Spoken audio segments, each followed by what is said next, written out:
Good morning po sa lahat ng mga kadete nationwide from Luzon, Visayas, and Mindanao. Sa lahat po ng mga estudyante natin from first year up to fourth year, especially yung mga kadete po natin under the subject lie detection techniques.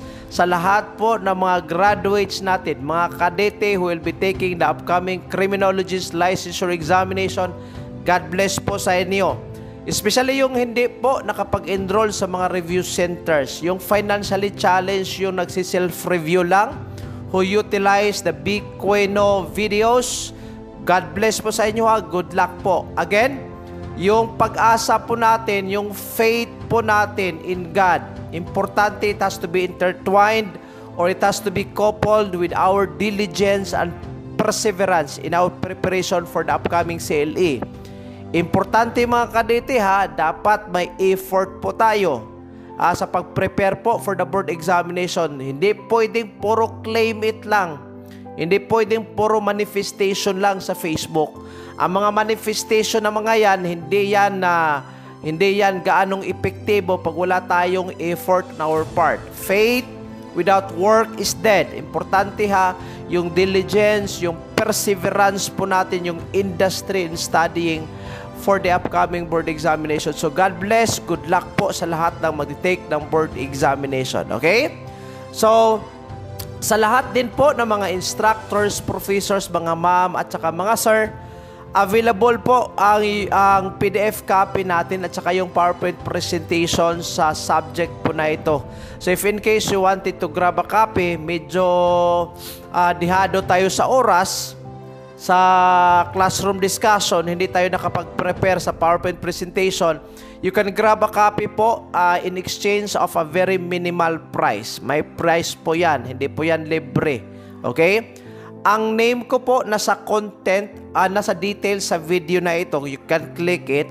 And then, yung mode of communication natin sa Facebook lang po, mga ma'am at saka mga sir ha.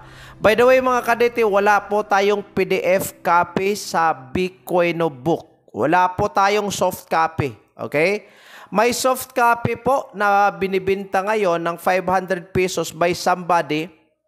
Scam po yan. Outdated na po yan. Okay? Huwag po kayong mag-avail.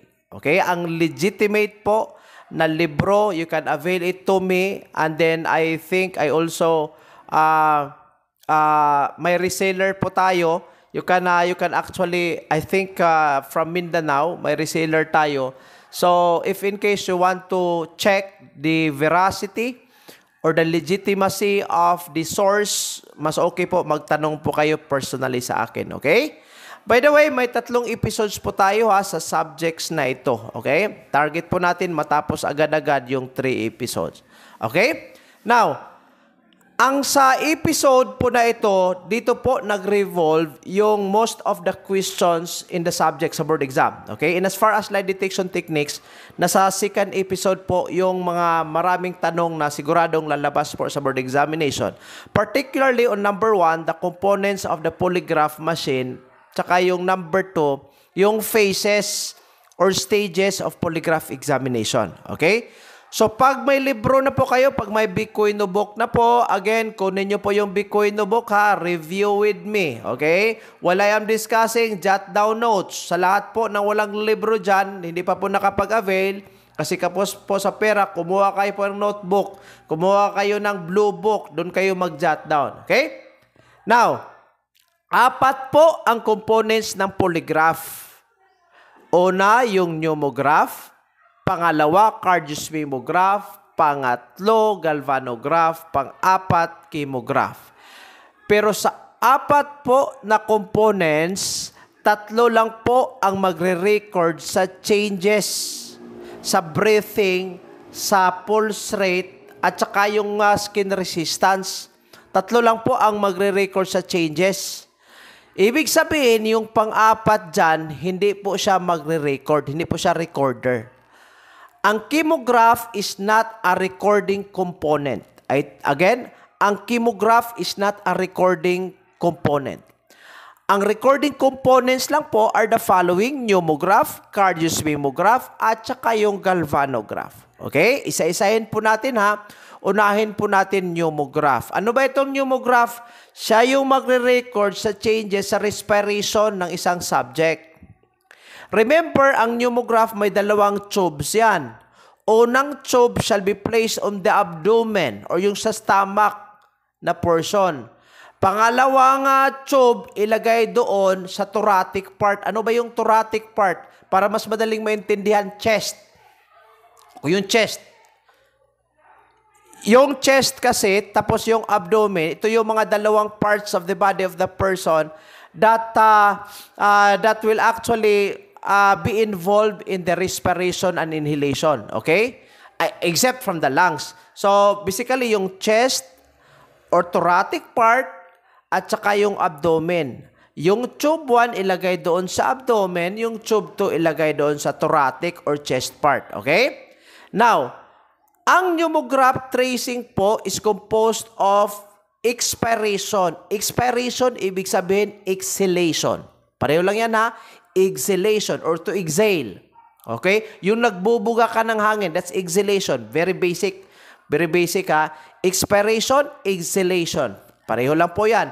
Inspiration or inhalation. Pareho lang din po. So, ang pneumograph tracing, composed po siya sa expiration or exhalation and inhalation or inspiration stroke with the usual amplitude of 1/2 to 3/4 of an inch. Ibig sabihin, ng amplitude, yung size po. Size of 1/2 to 3/4 of an inch. Pag makikita nyo po, pag yung instructor nyo sa polygraph examination, sa lie detection techniques, nag-hands-on kayo, yung mga different tracings na makikita nyo po sa polygraph paper, yun po ang usually size niya, 1/2 to 3/4 of an inch. Okay? Now, ang adult po, in rest, yung normal inspiration po, may inhale 500 cc of air. Okay? 500 cc kung normal. A less similar amount is also exhaled, which is 500 cc also. Now, ang combination sa hangin po na na-inhale at saka na-exhale, tinatawag po siyang tidal air respiration. Okay? Yung combination again ng expiration and inspiration na hangin na kinukuha natin, binubuga natin, combination yan is basically known as tidal air respiration. Now, aside from the tidal air respiration, may tinatawag din po tayong complementary at saka supplementary air. Yung complementary air, ito yung tidal air which we can inhale. Okay? In addition to the tidal air respiration. Okay?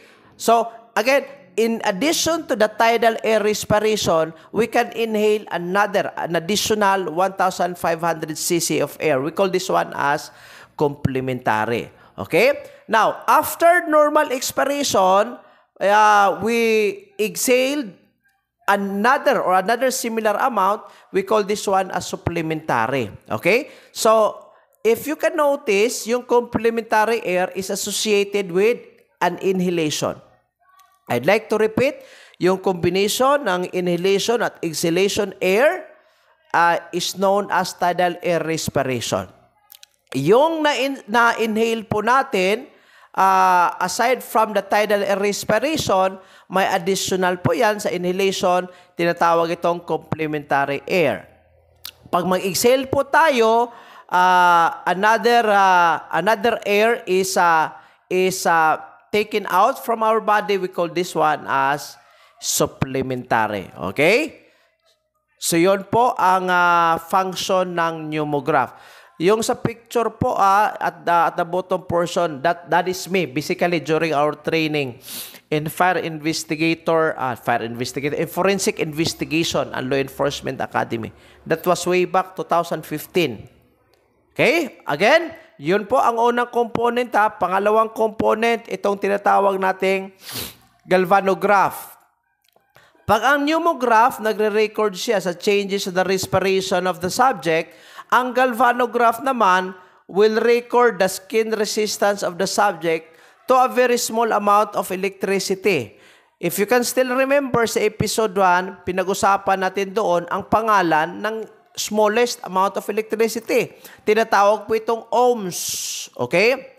It follows on the principle na pag ang isang tao, naglalay siya, nanuloko yung isang tao, he will be perspiring. Right? May ano yan, may pawisan. Papawisan yung tao. Kasi po, yung nervousness could create perspiration on the part of the person.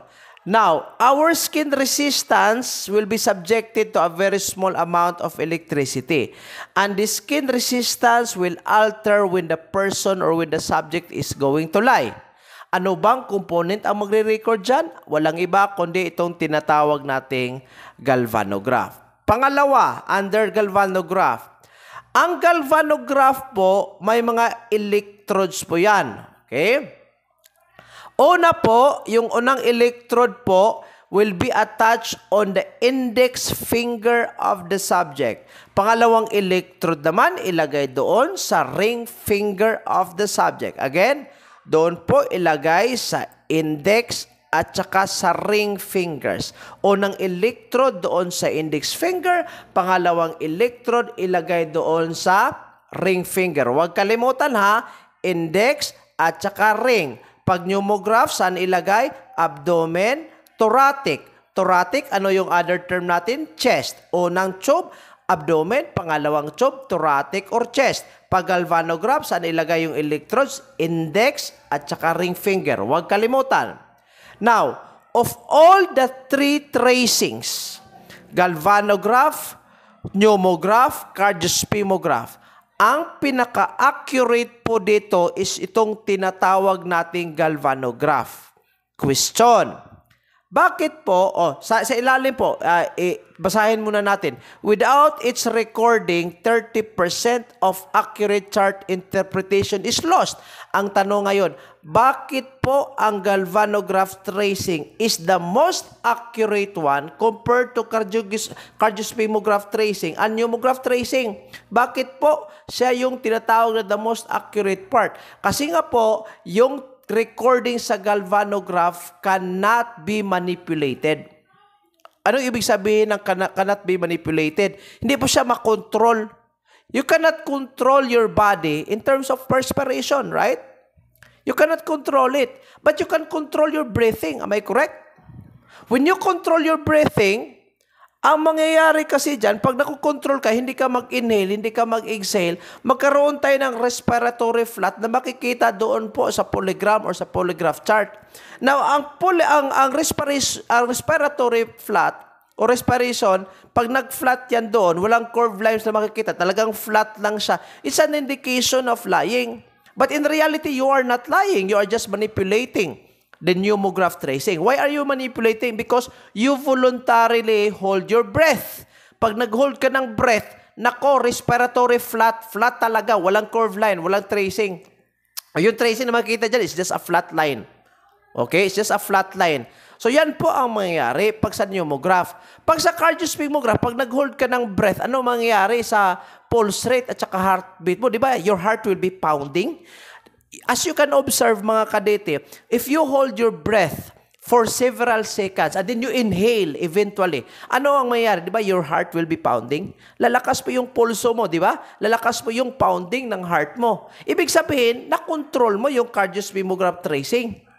Kaya nga, I'm sorry to the polygraph experts and those persons who are trained in polygraph examination. To be honest, I am not very sold out that polygraph examination result should be considered as a viable evidence in the court. Kasi po, based on my experience po, although I am not an expert, I will not claim that I am an expert of polygraph examination.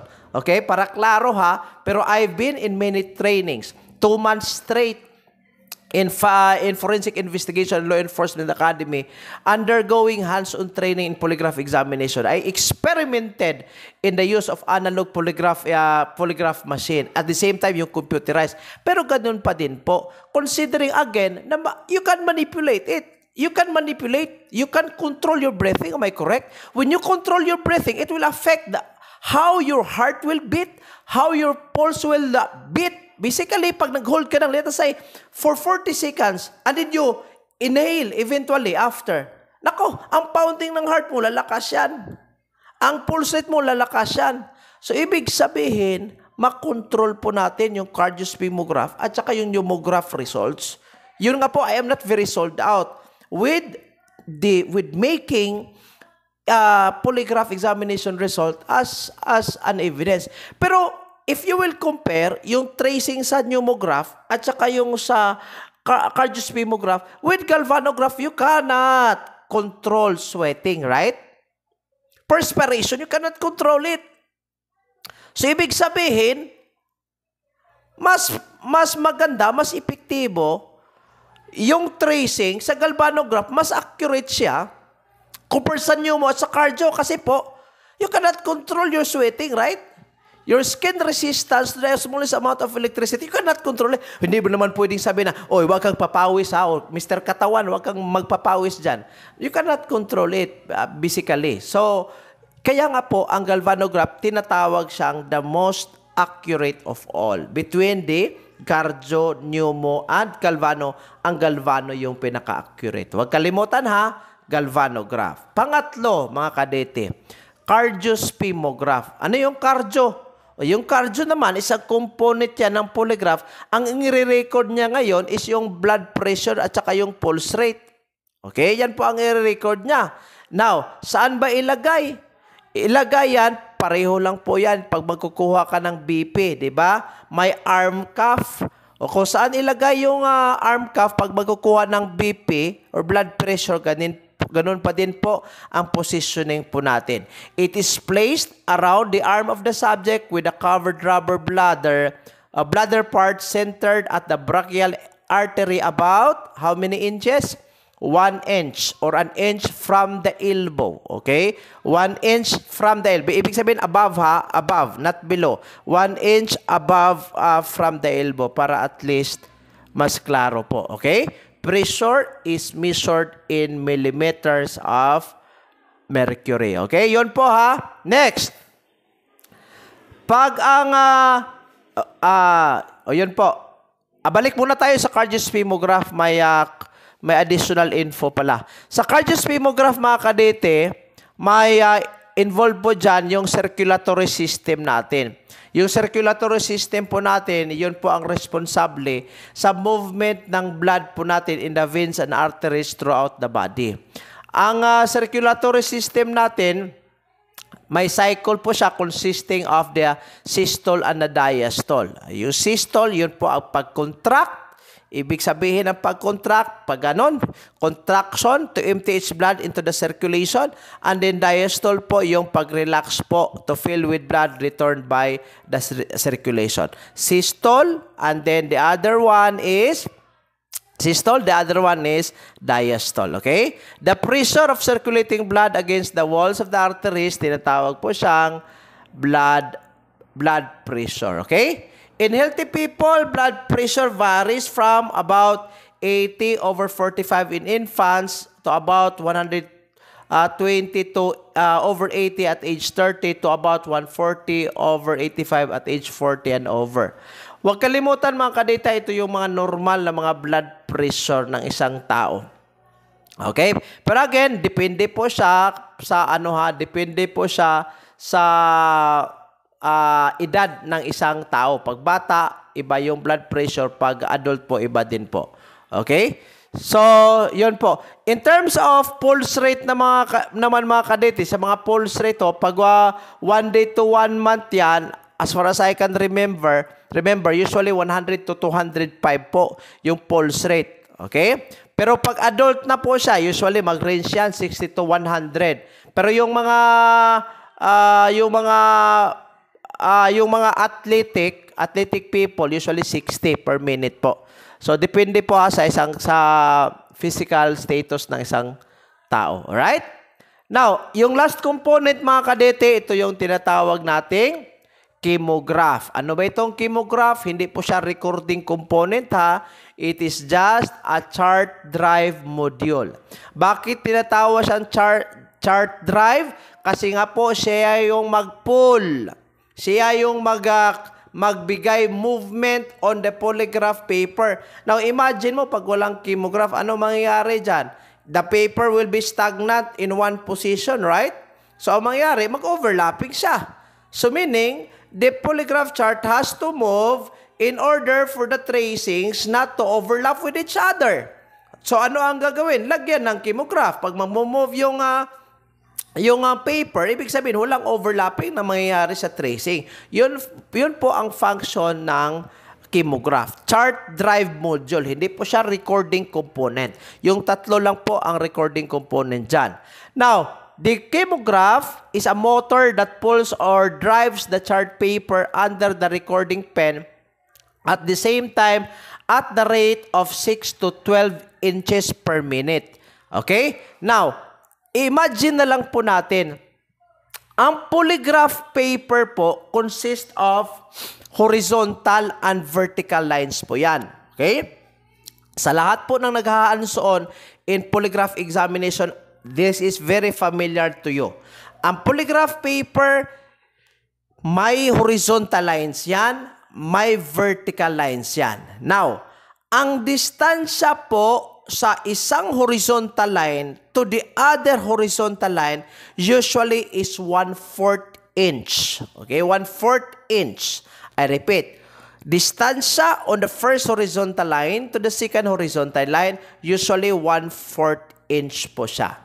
Ang distansya po sa one vertical line to the other vertical line, which is 1/2 inch, 1/2 inch, pag nagra-run po yung needle, pag nagra-run po yung needle ng cardio or ng galvano or ng pneumo, pag-run po siya in one division, that is equivalent to 5 seconds. I'd like to repeat. Anong ibig sabihin ng division na tinutukoy po dito? Yung one vertical line at saka yung other vertical line, di ba ang measurement niya is 1/2 inch. Pag nagra-run po yung chemograph, ibig sabihin, yung tracings na mailagay po between one vertical line to the other vertical line, which consists of one division, is equivalent to 5 seconds. I'd like to repeat this over and over again. Di ba ang vertical line, unang vertical line, at saka yung pangalawang vertical line, ang measurement niya is 1/2 inch. Ang vertical line na yan, una at saka pangalawa, tinatawag siyang one division. So, ibig sabihin, pag may tatlong vertical line rather, 1, 2, 3. Ibig sabihin, dalawang divisions, right? Pag may 4, 1, 2, 3, 4. May tatlong divisions. Okay? Sa kada division po, that is equivalent to 5 seconds. 5 seconds po running of the needles of the cardio, pneumo, and galvano. Ibig sabihin, yung tracing na mailagay doon sa 1/2 inch na yan, yung isang division na yan, ibig sabihin, equivalent siya ng 4 seconds of running of the needles of the 3 recording components. Okay? Ibig sabihin, pag may 4 na divisions, 5 times 4, ibig sabihin, 20 seconds na yung running. Kuha? 20 seconds. Now, ang 20 seconds to 35 seconds, 20 seconds to 35 seconds, ibig sabihin dyan, tinatawag siyang zone. Okay?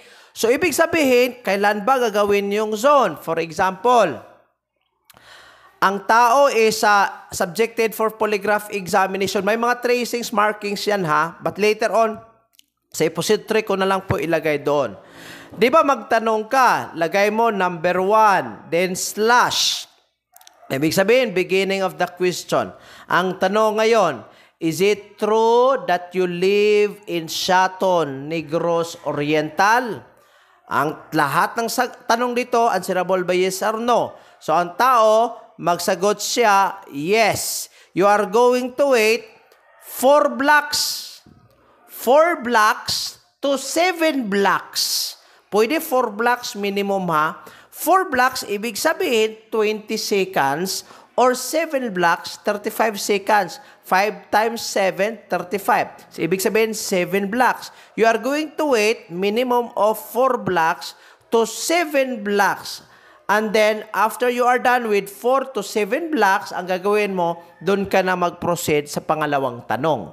Pagdating sa pangalawang tanong, you follow the same format. You wait for 4 blocks to 7 blocks, constituting 20 seconds to 35 seconds. You follow the same step over and over again up until you are done with the last question. Ang 20 seconds to 35 seconds, tinatawag siyang zone. Ang zone, yun po ang area na magre-response yung isang tao sa isang tanong na binibigay mo po. Ibig sabihin, I'd like to repeat ha, unang tanong, irrelevant question. Is it true that you live in this area? Sagot niya, yes. Ilang oras ka mag-wait? 20, 20 to 35 seconds. Pang 20, ilang divisions yan? Bawat division, 5 seconds. So, pag 20 seconds, ilang division yan? 4. Pag 35, ilang divisions yan? 7. Okay? So, depende na po sa inyo. Minimum of 4 blocks to 7 blocks. Okay? So, yun po ang sa polygraph paper ha, yung pag-run po natin. Zone po ang tawag. Now, a chart roll is about 100 feet long. 6 inches wide with 1/2 margin apart. That's very easy to understand. Wag lang kalimutan kadete, baka lalabas to sa board examination. I'd like to repeat ha, pasensya na po ha, pagpabalik-balik po ang discussion po natin. Again, yung vertical line po natin, ano yung distansya from one vertical to the second vertical? 1/2 inch. Ano yung distansya between one horizontal line to the other horizontal line? One horizontal line to the other horizontal line, 1/4 inch. Ang one division ng isang vertical lines, magkano po? Ilang segundo? 5 seconds po yan. Okay? Pag 20 to 35 seconds, equivalent to ilang divisions? 4 to 7. 4 times 5, 20. 7 times 5, 35. So, 4 to 7 divisions.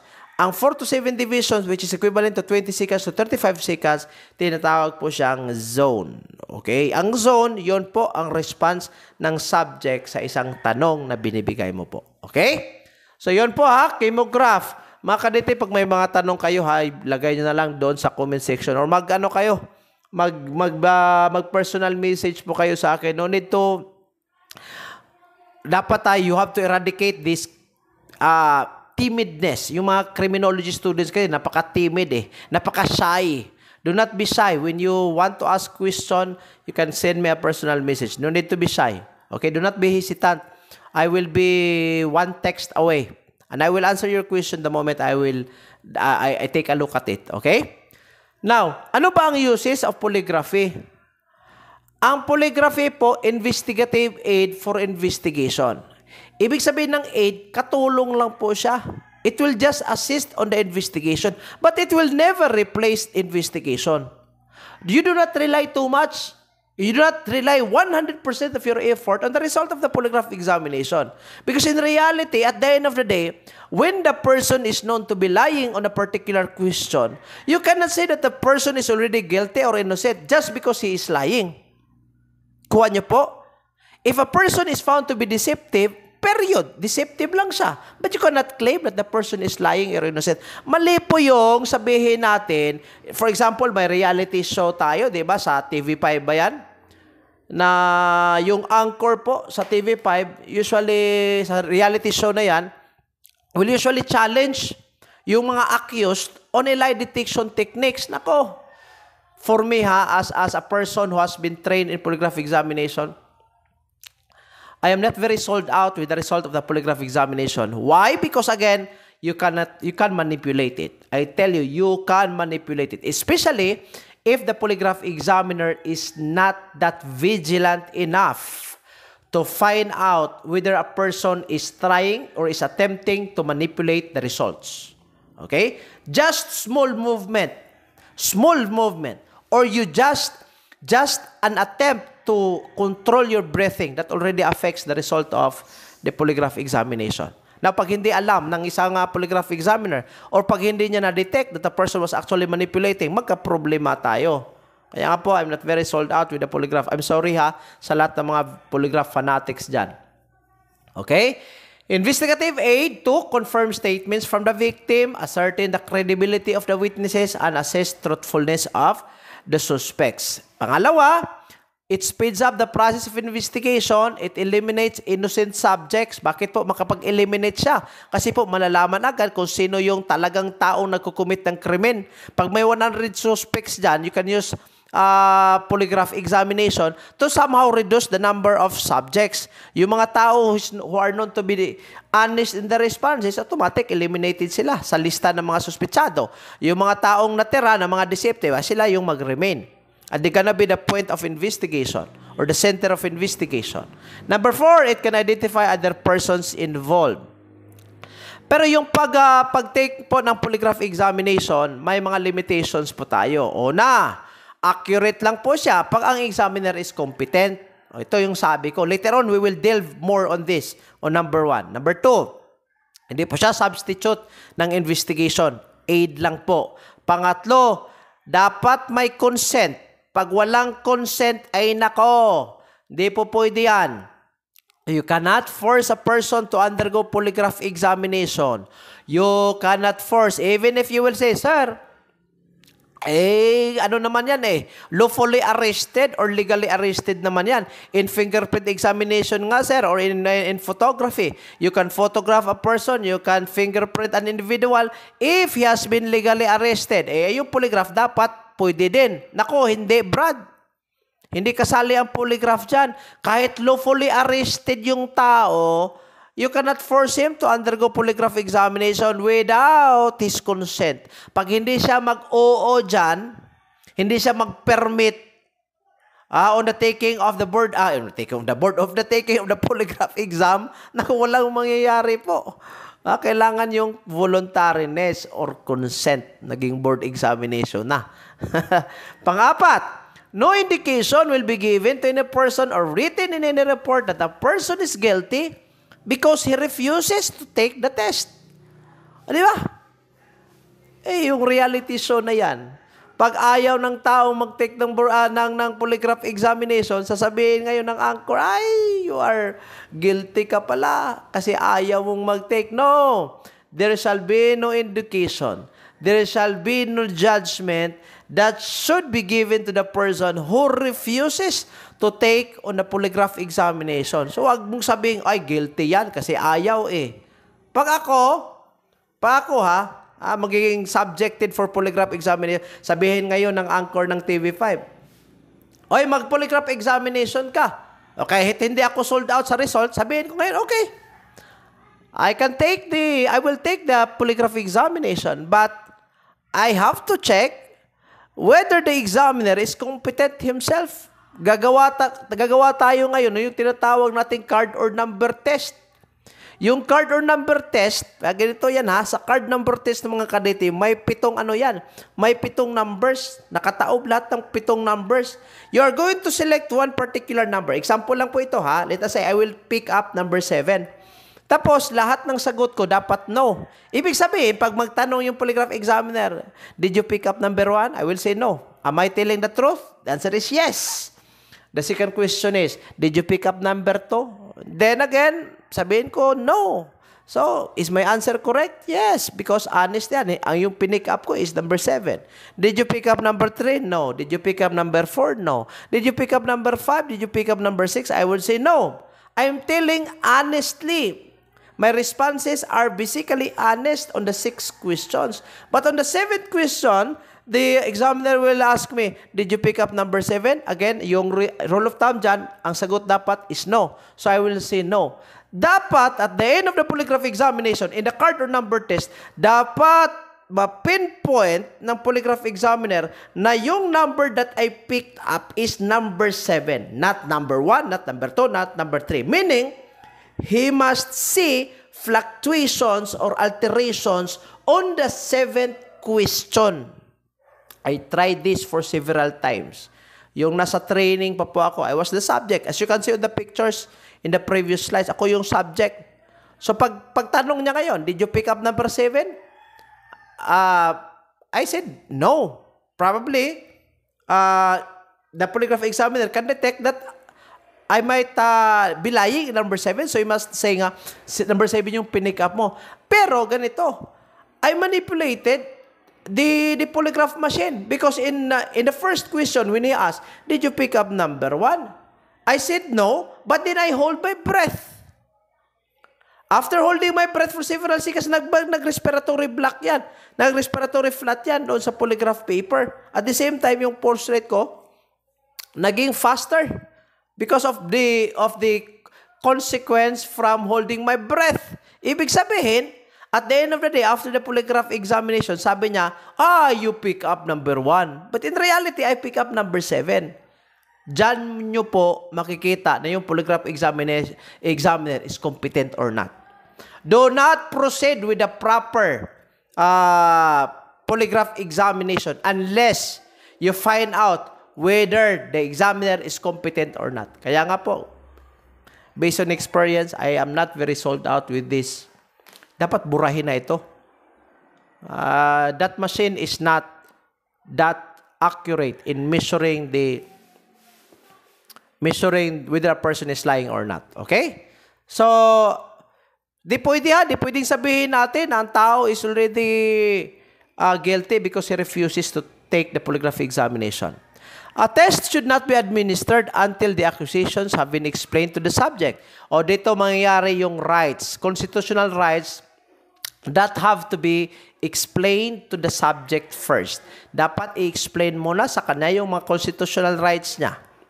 Sunod, examinations should not be conducted to an unfit subject. Tanong, kailan po maging unfit yung subject? Una, pag hindi siya nakatulog ng at least 5 hours.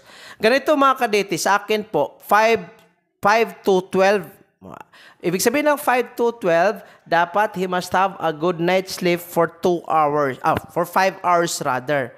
And then, 2, he must not be smoking for at least 2 hours prior to the test. Yung 12 hours, he must not be taking alcoholic beverages, capsules, medications at least 12 hours prior to the test.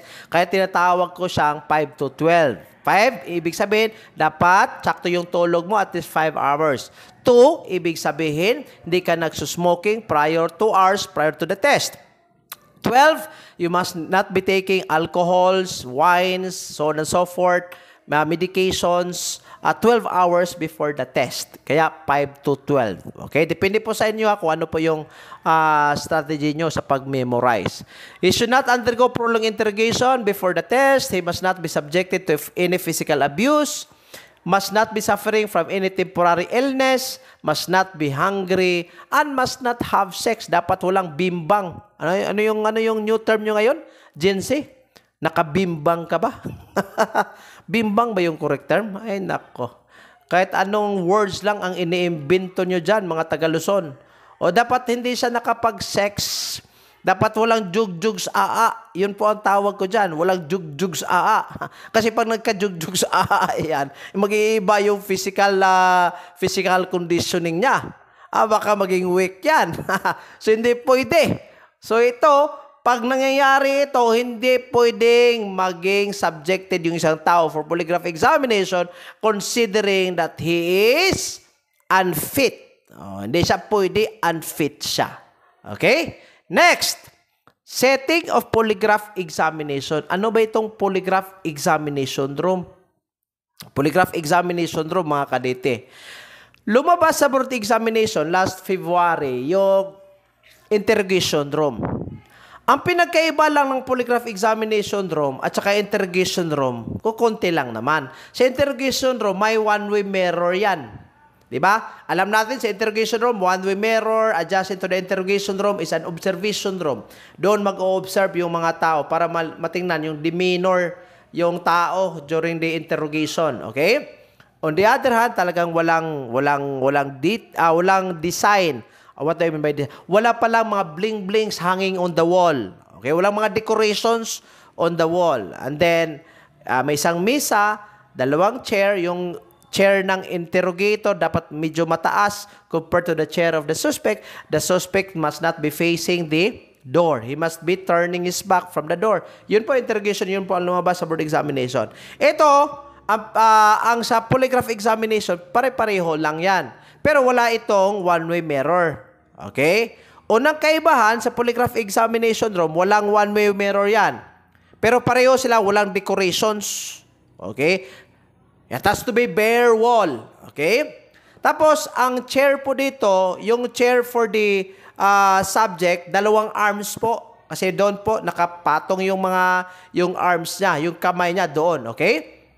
Pareho sila. He should not be facing a glass window or he should be turning his back from the entrance door. Remember mga kadete, dapat po ang polygraph examination room should be at least 90% soundproof. Okay? Dapat soundproof yan. Alright?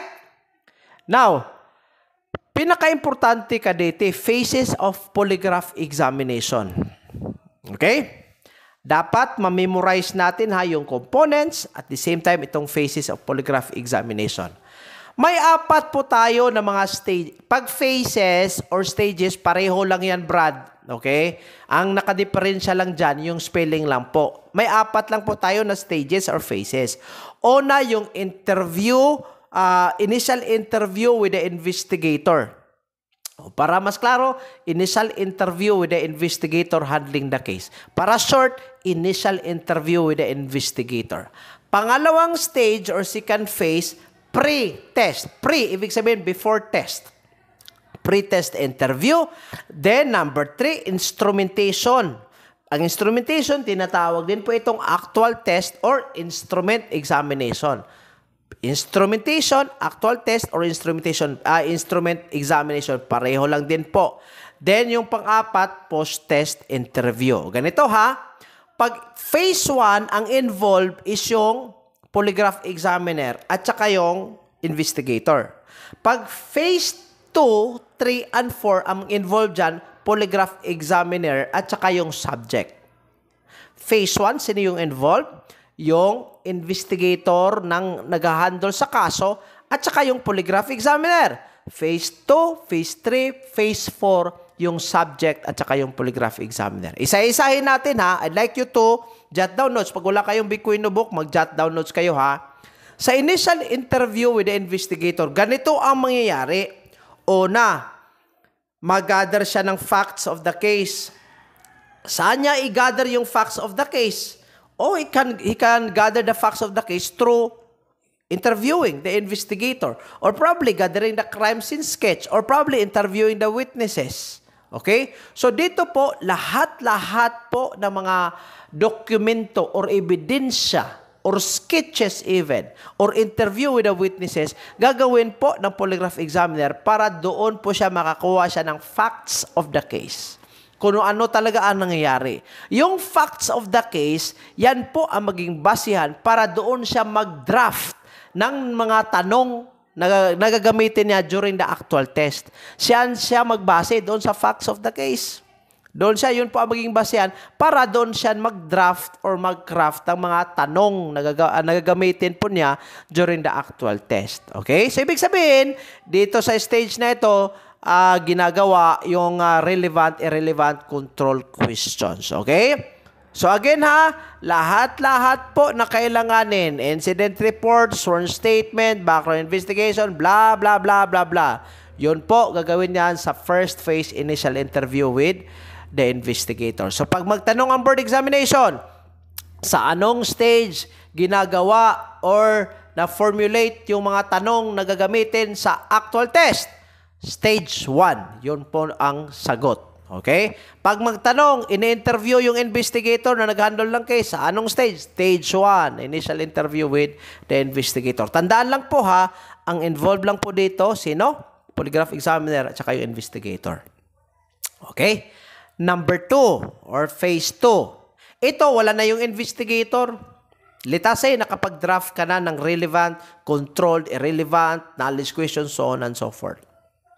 Wala na yung investigator. Ang involved dito yung ng subject at saka yung polygraph examiner. Una, ang examiner, i-interview niya yung subject at saka i-briefing niya ngayon about his constitutional rights and his involvement on the case. Una ha, i-interview niya.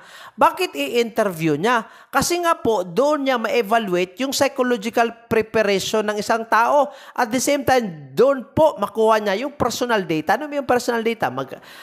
Nasa anong edad na ba siya?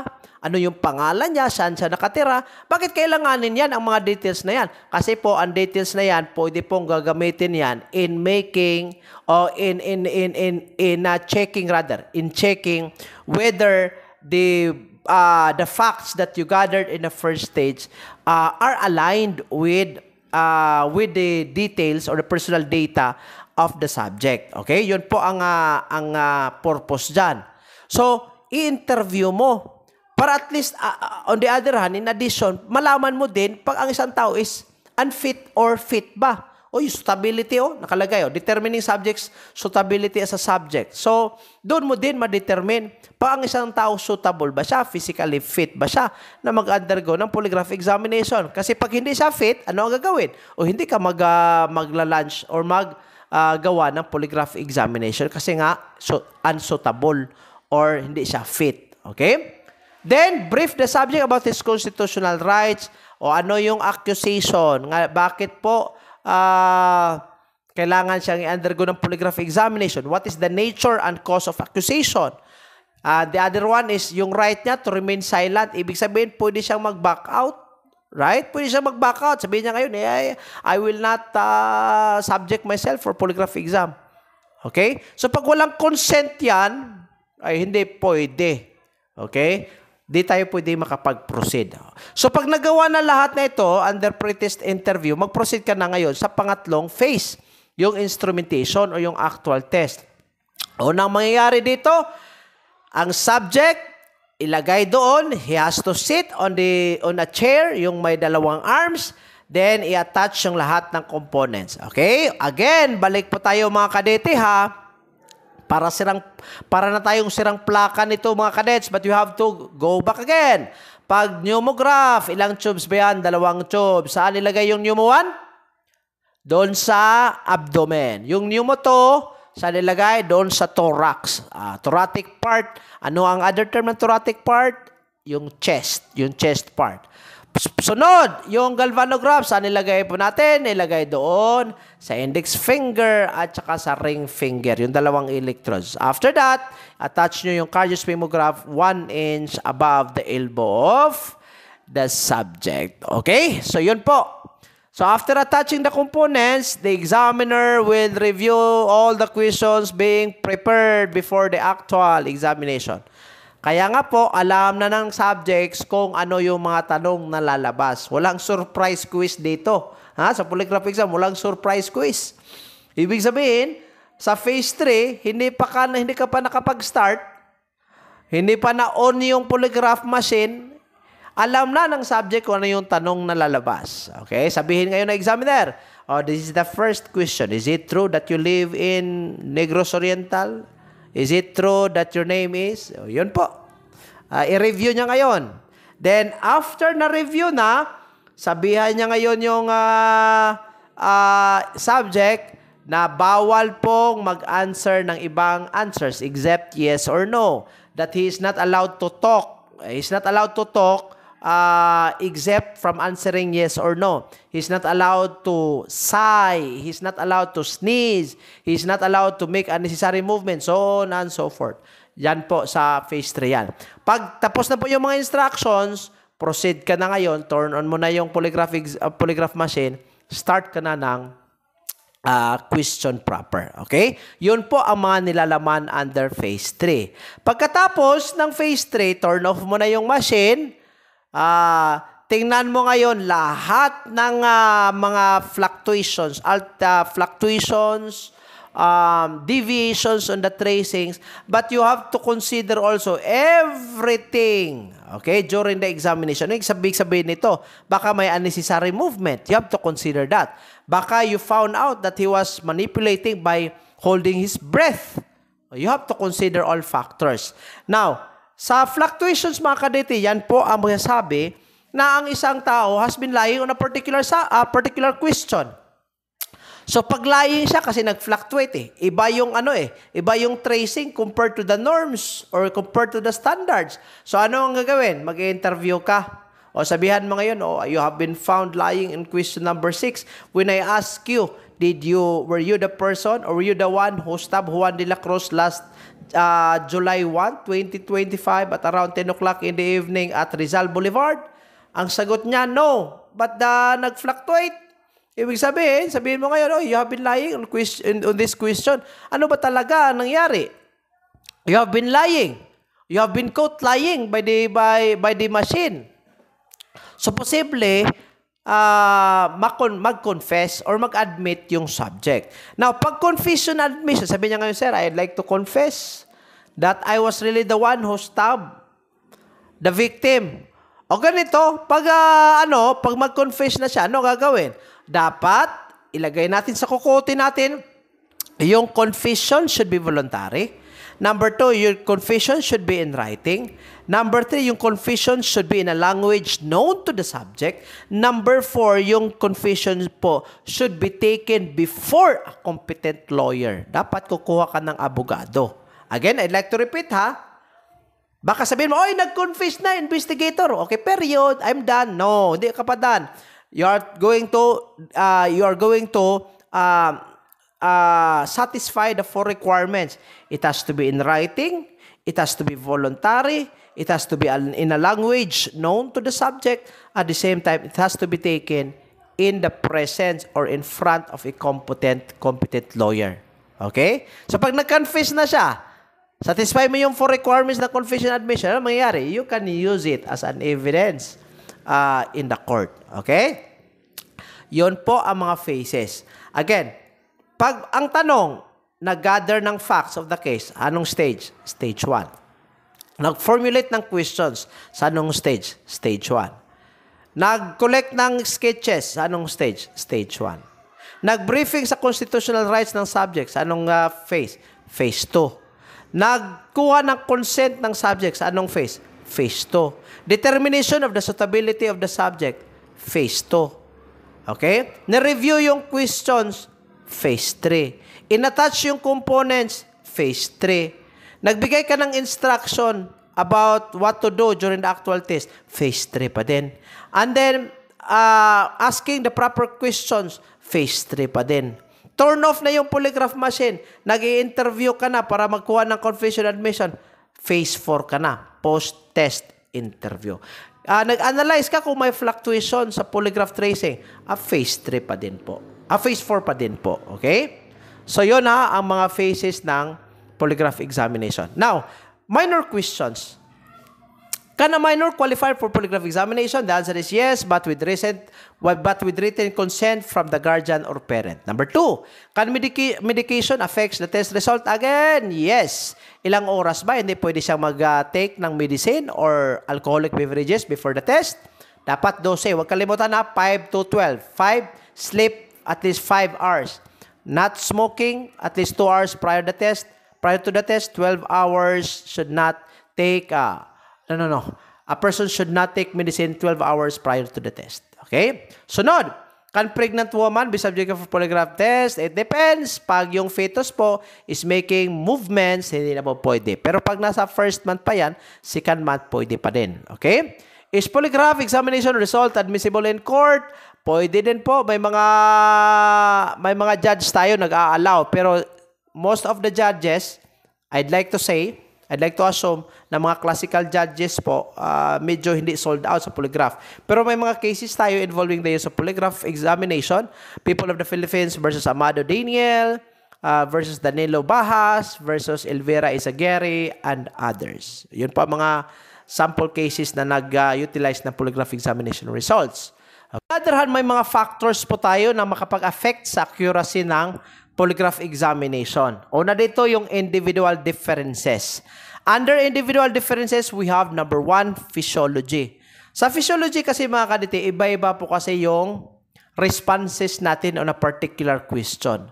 If you will compare or if you will give a person a question like, did you stab the victim? If that question was asked to an honest person, and the honest guy was really the one who stabbed the victim, the responses would be different. There will be fluctuations in the polygraph paper. But if the same question will be given to a person who is known to be a pathological liar, nako, walang mangyayari pag pathological liar. Kasi nga po, yung lying on the pathological liar side is considered to be normal.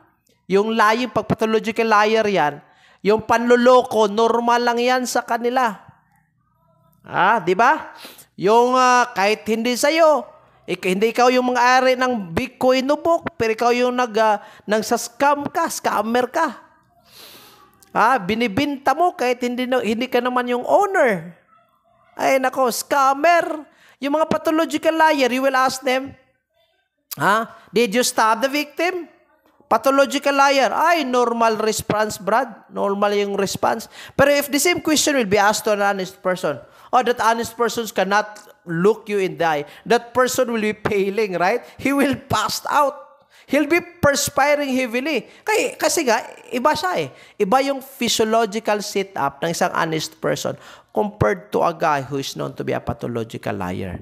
Yun po, physiology. Kaya, mag-iiba yung accuracy ng resulta. Pangalawa, yung personality, yung mga psychopath, yung mga violente na mga tao, yung pumapatay ng maraming tao, yung mga serial killer ba?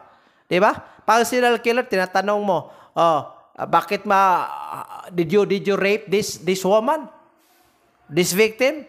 Ay, nako, serial killer will give you a normal eye-to-eye contact, a normal response, with a normal aura, or normal demeanor, nothing. It's just normal. Pero if you will ask a person who is an honest guy, personality niya honest, iba din po yung reaction. Personality will matter also. Mental health can also affect the accuracy of polygraph examination.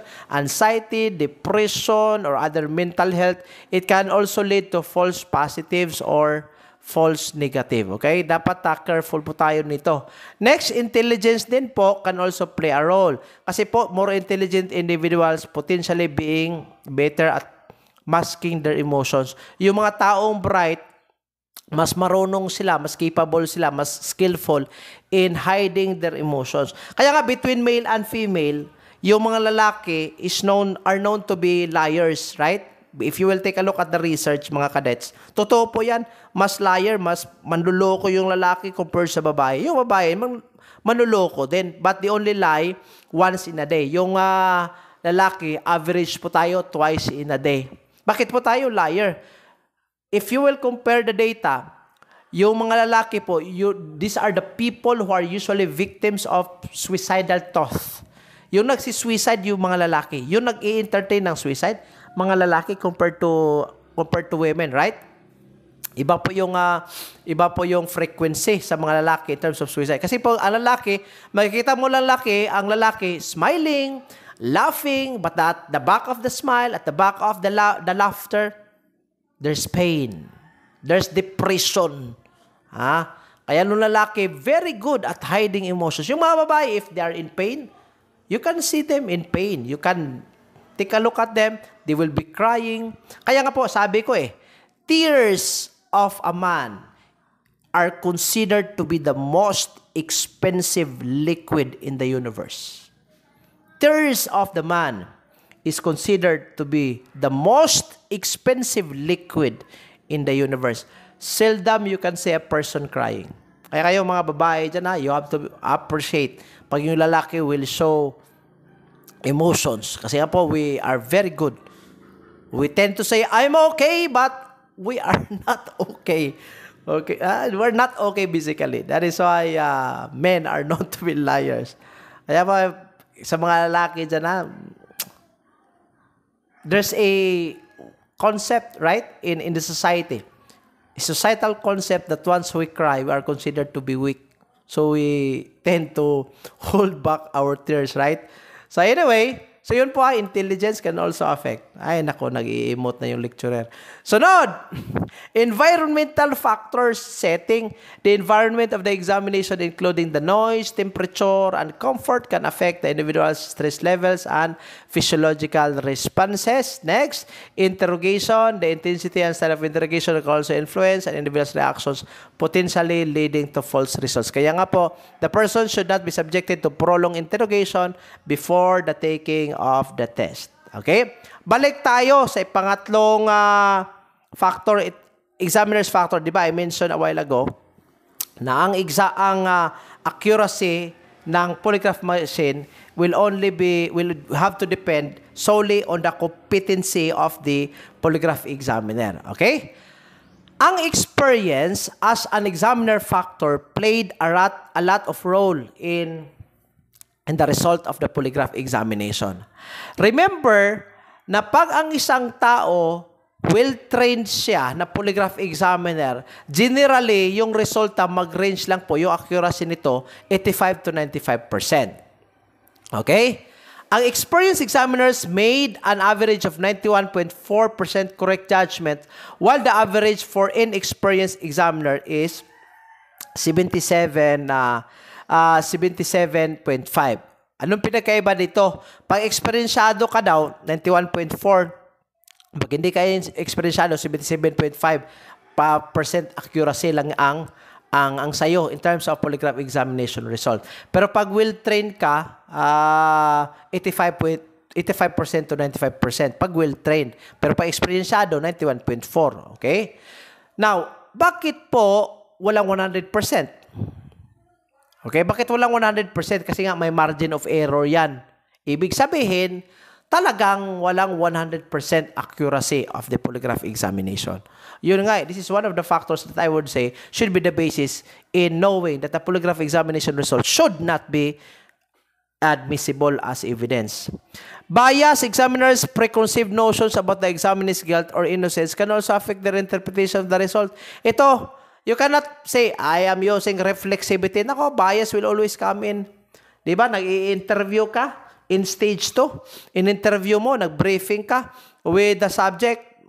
Probably, during the interview with the subject, iba na yung preconception mo. Iba na yung judgment mo. You are already thinking that the person is guilty or that the person is liar even if you did not go with the actual test yet. Kahit hindi ka pa nakapag-actual test, may judgment ka na. So, bias can also be a factor in the accuracy of polygraph examination. Next, countermeasures such as the training of some individuals. May mga tao trained to control their physiological responses. Ito yung mga tao na members ng sindikato, miyembro ng gangs, yung mga into hard crimes or serious crimes, they can control their emotions. Medications, prescribed or illicit drugs can also affect the result. Okay? Other factors, mga kadete, subjective belief. An individual's subjective belief in their innocence or guilt can influence the reactions to questions. Okay? So, pag ang isang tao, ina-assume niya na hindi siya guilty, na justified yung action niya, nako, walang mangyayari. Walang fluctuations, walang deviations siya. Kasi nga po, sold out siya in the mindset na talagang what he did is actually right, justifiable. So, pag ang tao, he is 100% assuming na inosente siya, but in reality, he was the one who killed the victim, posibleng mag-iiba din po yung accuracy ng polygraph examination. Next, yung motivation. Yung motivation ng individual for lying. Yung cultural background, cultural differences. Iba po kasi yung response ng isang tao from the bukid at saka yung response ng isang tao from the city. Pag city girl yan, compared to bukid girl, pang isang tao, natatakot nga yan pag from the mountainside, pag pumunta doon sa syudad, natatakot nga yan nagsisweating nga yan pag makakita ng pulis na nag-checkpoint. Okay, samantalang yung nasa city, parang normal lang yan. Pero yung mga tao sa bukid, pag nakakita ng isang tao, naka-checkpoint, nakadala ng armas, nadala ng machine gun, nako, matatakot yan. Ha? Pag nag-checkpoint nga panay pawis, natatakot, nagpa-pounding your heart, pa-pounding yung heart. Pero, pag isang tao city girl, city boy, normal lang. So, cultural background will also matter. Underlying health conditions, medical conditions can also affect the individual's autonomic responses. Ito yung mga factors that will affect the accuracy of polygraph examination. Okay? I'd like to stop in this topic, mga kadete. I hope you understand, ha? I-review nyo po from first episode to second episode and then you jump to third episode. Huwag po kayong mag-skip, ha? By the way, salamat po sa mga kadete na hindi po nag-skip ng ads. Okay?